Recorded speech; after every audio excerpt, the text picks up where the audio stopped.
టైటిల్లో చూశారు కదండి, రాయలసీమ వాళ్ళు మెచ్చిన కోస్తా పులిహోర. పులిహోర కబుర్లు కాకపోతే అబ్బా పులిహోరకు కూడా ఇంత బిల్డప్పా అనుకుంటారా? నిజమేనండి, నేను స్పెషల్ ఇంగ్రీడియంట్స్ కూడా ఏది యాడ్ చేయను, అంటే టెంపుల్ స్టైల్ అలాగా. అయినా సరే వీళ్ళకి ఎందుకు నచ్చుతుంది? మా మీద ఏమైనా అభిమానంతో చెప్తున్నారా? నిజంగానే టేస్ట్ బాగుంటుందా? మీరు కూడా ఒకసారి చూసి చెప్పండి. చూస్తే మాకేం తెలిసిద్ది, తింటే తెలిసిద్ది కానీ అనుకుంటారా? లేదండి, మనం చేసే ప్రాసెస్ బట్టి అది బాగుంటుందో లేదో కూడా చెప్పచ్చు. ముందుగా కిలో రైస్కి 200 గ్రాముల చింతపండు వేడి నీళ్ళలో నానపెట్టి అట్టు పెట్టుకోవాలి.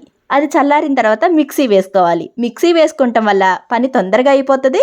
రెండోది, చింతపండు అనేది వేస్ట్ అవ్వదు మనకి. ఇలా మిక్సీ చేసుకున్న దాన్ని మనం స్ట్రెయిన్ చేసుకోవాలి. ఇలా చేసుకుంటాం వల్ల చాలా త్వరగా మనకి పని అనేది తేలికైపోతుంది. ఇలా గరిటతో కానీ లేకపోతే చేత్తో కానీ మొత్తం ఒక్కసారి ఇలా సర్కిల్ చేసేస్తే లాస్ట్ పిప్పంతా పక్కన సైడ్ వచ్చేస్తుంది మనకి చక్కగా. నేనైతే స్ట్రెయిన్ చేయడానికి ఇంట్లో బియ్యం వడేసే గిన్నె ఉంటుంది కదండి, దాంట్లో స్ట్రెయిన్ చేసుకుంటాను. చూసారు కదండి, ఈ పిప్పి వేస్ట్ అంతా చక్కగా వచ్చేసింది కదా. ఇప్పుడు మనం వడకట్టుకున్న దాన్ని ఉడకబెట్టుకోవాలి. ఈ చింతపండు గుజ్జు అనేది కొంచెం పలచగానే ఉండాలి. దీంట్లో ఒక టీ గ్లాస్ లోపే ఉప్పు పడుతుంది. కళ్ళుప్పు వేసుకుంటే టేస్ట్ బాగుంటుంది.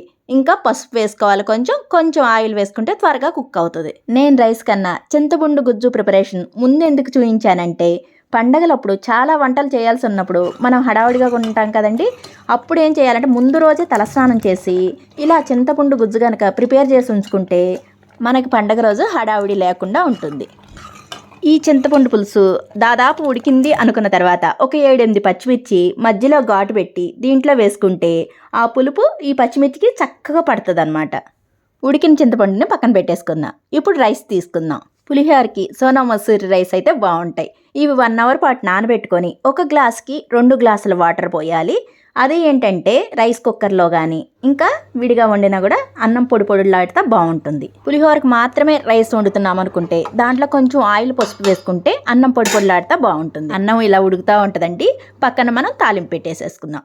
పులిహోర కల్లా ఎప్పుడైనా పల్లి ఆయిల్ టేస్ట్గా ఉంటుంది. కొంచెం ఆయిల్ వేసుకున్న తర్వాత కొంచెం ఆయిల్ ఎక్స్ట్రానే పడుతుందండి, ఎందుకంటే చింతపండు పులిహోరకి ఆయిల్ కూడా టేస్ట్ అయ్యాను. తగినంత ఆయిల్ వేసుకొని ఆయిల్లో 2 స్పూన్ల సాయి మినపప్పు లేదా మినపగుళ్ళు, 2 స్పూన్లు పచ్చిపప్పు, అదే పచ్చి శనగపప్పు అంటారు, ఒక్కొక్క ఏరియాలో ఒక్కొక్కలా పిలుస్తారు, శనగబేళ్ళు అంటారు కర్నూల్లో. అలా 2 స్పూన్లు పల్లీలు, 4-5 ఎండుమిర్చి, ఇంకా 1 స్పూన్ ఆవాలు, కొంచెం జీలకర్ర. తాలింపు ఎప్పుడైనా సిమ్లో పెట్టుకొని ఫ్రై చేయటం వల్ల ఈవెన్గా ఫ్రై అయ్యి టేస్ట్ బాగుంటుంది. కొన్ని సంవత్సరాల క్రితం ఏదో ఫంక్షన్కి కోస్తా వాళ్ళు భోజనాలకు ఆర్డర్ ఇస్తుంటే చింతపండు పులిహోరలో జీడిపప్పు వేయాలని చెప్పారు. అప్పుడు తెలంగాణ వాళ్ళుండి మీ బడాయి కాకపోతే చింతపండు పులిహోరలో జీడిపప్పు ఎందుకు అన్నారు. అప్పుడు నేను అనుకున్నా, బిర్యానీలో జీడిపప్పు వేస్తే బాగుంటుంది కానీ చింతపండు పులిహోరలో ఎందుకబ్బా అని. కానీ తర్వాతే తెలిసింది నాకు కూడా చింతపండు పులిహోరలో జీడిపప్పు టేస్ట్ బాగుంటుంది. ఇక్కడ నేను ఒక ఇంగ్రీడియంట్ యాడ్ చేయాల. పులిహోర కలిపేటప్పుడు దేవుడికి తీసిన తర్వాత టేస్ట్ చూస్తుంటే ఏదో మిస్ అవుతుందే అనిపించింది. బెల్లం అంటే వేశాను, పులుపుని బ్యాలెన్స్ చేయాలంటే 2 బెల్లం వేస్తాము, పచ్చిమిర్చి వేసాం, ఇంకేదో మిస్ అయిందే అనిపించింది. అప్పుడు తర్వాత యాడ్ చేసా ఇంగ్రీడియంట్. కరివేపాకు వేసుకొని తర్వాత ఇంగువ వేసుకోవాలి. మస్ట్ అండ్ షుడ్ చింతపండు పులిహోరలో ఇంగువ వేసుకుంటే టేస్ట్ చాలా బాగుంటుంది. వేసుకున్న తర్వాత ఇలా చింతపండు గుజ్జు మనం ఉడకబెట్టింది ఒక 5 మినిట్స్ మగ్గనివ్వాలి ఆయిల్లో. పండుగలప్పుడు ఒక్కొక్కసారి వినాయక చవితికి పీటల మీద కూర్చున్నప్పుడు అలా 1 కిలో 2 కిలోలు 3 కిలోలు అలా చేయాల్సి వస్తుంది. మనం అప్పుడు ఏమాత్రం టెన్షన్ అక్కర్లే, ఎందుకంటే ఈ క్వాంటిటీ కానీ ఇవి టిప్స్ కానీ గుర్తుపెట్టుకుంటే మనం ఎన్ని కేజెస్కి అయినా ఈజీగా పులిహోర అనేది ప్రిపేర్ చేసేసుకోవచ్చు. చింతపండు ఆయిల్లో ఒక 5 మినిట్స్ ఇలా మగ్గిన తర్వాత ఇలా ఆయిల్ పైకి తేలుతుంది. ఆ స్టేజ్లో మనం స్టవ్ ఆఫ్ చేసేసుకొని చల్లారనివ్వాలి.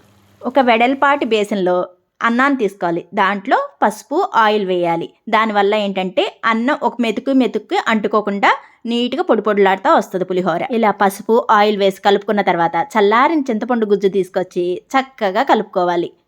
పులిహోర గరిటతో కన్నా చేత్తో కలిపినా కూడా నీట్గా వస్తుంది. నేను ఇందాక ఒక ఇంగ్రీడియంట్ యాడ్ చేయలేదన్నా కదని, అదే అల్లం అండి. ఇంట్లో లేదని అల్లం వేయిపోతే అస్సలు ఆ ఫ్లేవరే బాగాలేదనమాట. అందుకే తురివేసి ఆయిల్లో వేసి ఎటు ఆయిల్ తగ్గింది, అందుకని ఆయిల్లో అల్లాన్ని కొంచెం ఫ్రై చేసేసి ఇలా వేసాను అనమాట. అంటే పులుపుని బ్యాలెన్స్ చేయాలంటే కంపల్సరీ అల్లం, ఇంగువ, బెల్లం పడాల్సిందే. ఈ పులిహోరలో నంచుకోవడానికి కారం లేని సిమ్లా మిర్చి ఉంటాయి కదా, దాంట్లో వాము, జీలకర్ర, శనగపిండి, ఉప్పు పెట్టేసి కొంచెం లైట్గా ఫ్రై చేస్తే పులిహోర కాంబినేషన్ రెడీ. ఇందులోనే కొంచెం ఆవపిండి, మిరియాల పొడి వేసుకుంటే టెంపుల్ స్టైల్ పులిహోర అనిపిస్తుంది. పులిహోరలో సైడ్ డిష్గా మీరు ఏం తింటారో, మీరు ఏ ఇంగ్రీడియంట్ యాడ్ చేయటం వల్ల ఫ్లేవర్ పెరిగిందో కామెంట్ చేయండి. పులిహోర నచ్చిందా? నచ్చితే లైక్ చేసి షేర్ చేయండి. కొత్త వాళ్ళైతే ఛానల్ సబ్స్క్రైబ్ చేసుకుంటే మరిన్ని వీడియోస్ అందుబాటులోకి వస్తాయి. Thank you for watching.